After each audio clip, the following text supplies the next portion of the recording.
encouraging. Yeah. Yes. Thank you. Hey, thank you, Sensei. Thank you, Sensei. Thank you. God damn it! Viva la revolution!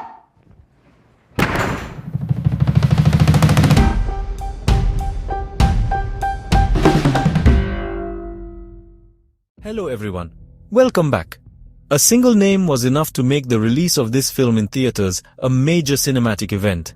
And that name is the great actor Leonardo DiCaprio. But for me, the bigger attraction was not just DiCaprio. The real attraction for me was DiCaprio together with Paul Thomas Anderson.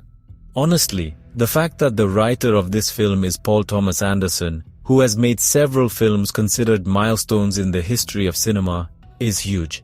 If we take a look at Paul Thomas Anderson's films, we will see that he gave us some of the best and most beautiful films in cinema history. He's also one of those directors who rarely works on projects, meaning every film of his is deeply considered. He made There Will Be Blood, which is one of the best strange films for an actor, where Daniel Day-Lewis gave the best performance of his long, rich career. He also made Magnolia, which I believe featured Tom Cruise, one of my favorite actors, giving the best performance of his career, even though the role was short and simple. That was a starring role for Tom Cruise, written by Paul Thomas Anderson. He made Punch Drunk Love, where he managed to take a comedian known for silly roles like Adam Sandler and gave us an amazing dramatic performance, something you'd never expect from Adam Sandler. So my anticipation here, entering this film, was huge. The most important attraction in this film for me was the big curiosity. What could Paul Thomas Anderson do with Leonardo DiCaprio? Could he create a milestone in DiCaprio's career? On the other hand, what story would Paul Thomas Anderson present, especially since he writes his own films?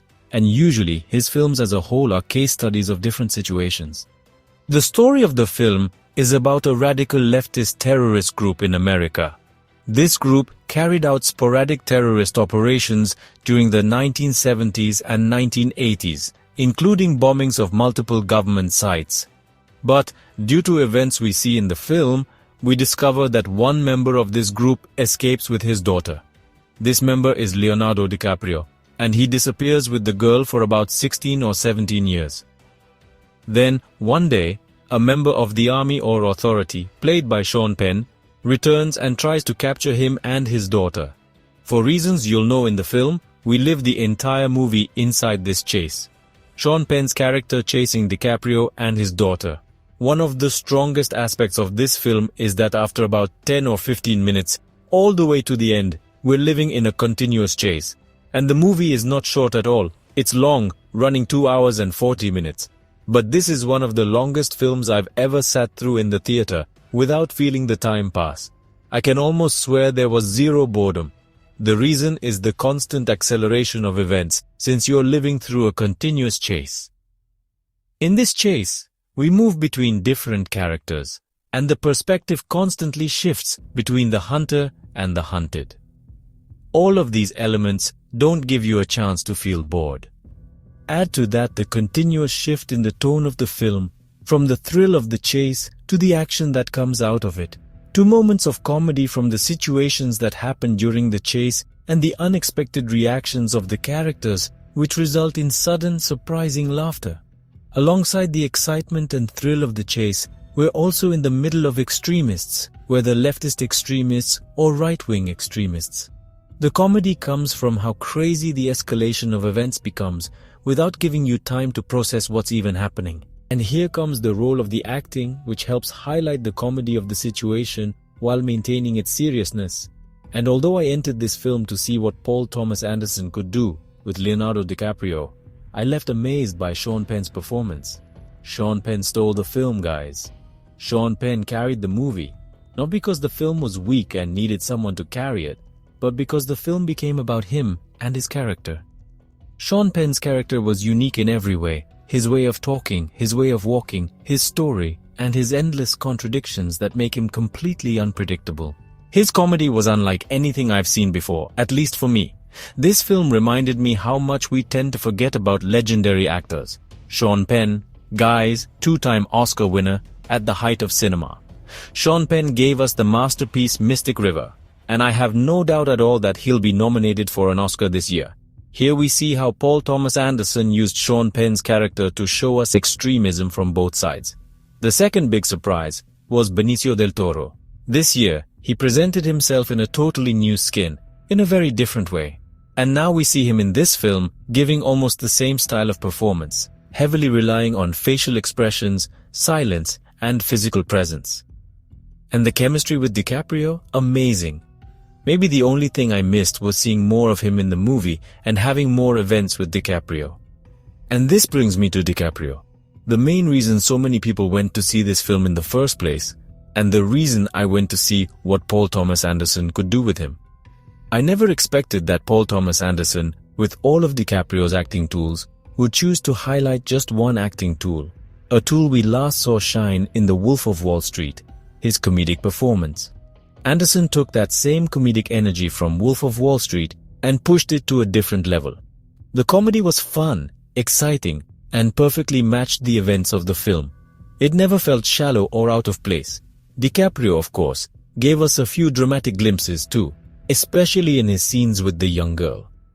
And speaking of the girl, if you were sitting there straining your memory trying to figure out where you'd seen her before, let me remind you, she's the same girl who appeared with Jake Gyllenhaal last year in the series Presumed Innocent.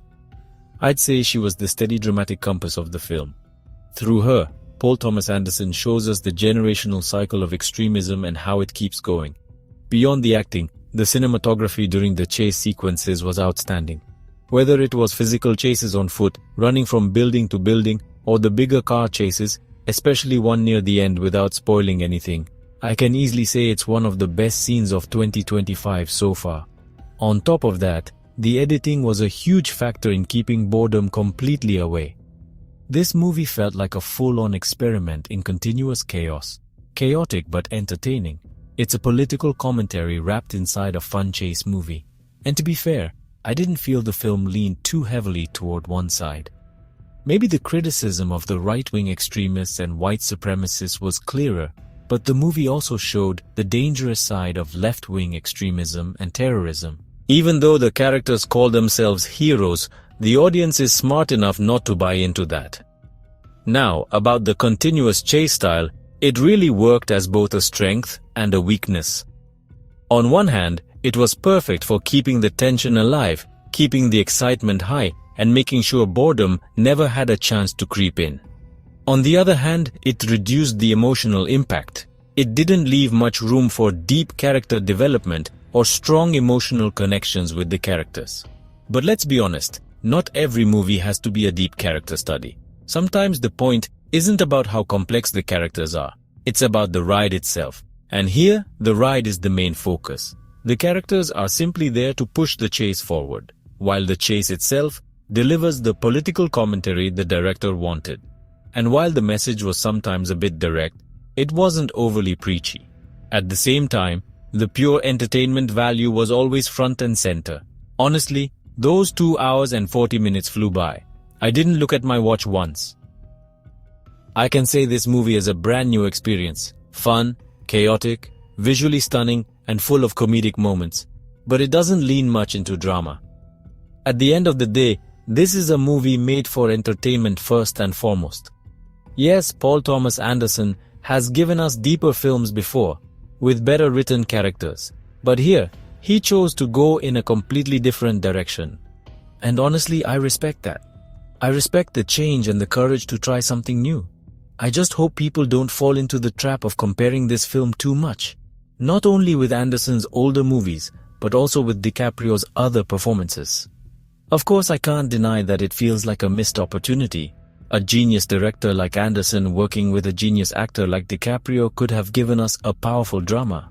Maybe that'll happen in the future. That doesn't mean this movie isn't good, it is.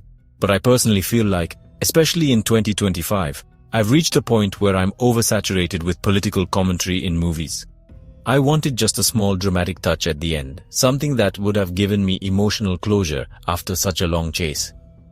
That doesn't mean the ending was bad, but I did miss that dramatic side.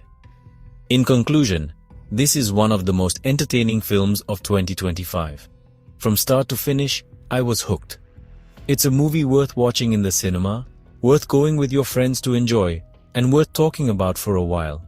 My rating for the film is 8.5 out of 10. At the end of this review, I'd love for you to share your thoughts in the comments. Do you like Paul Thomas Anderson as a director? Which of his films have you seen? See you in the next video. Bye.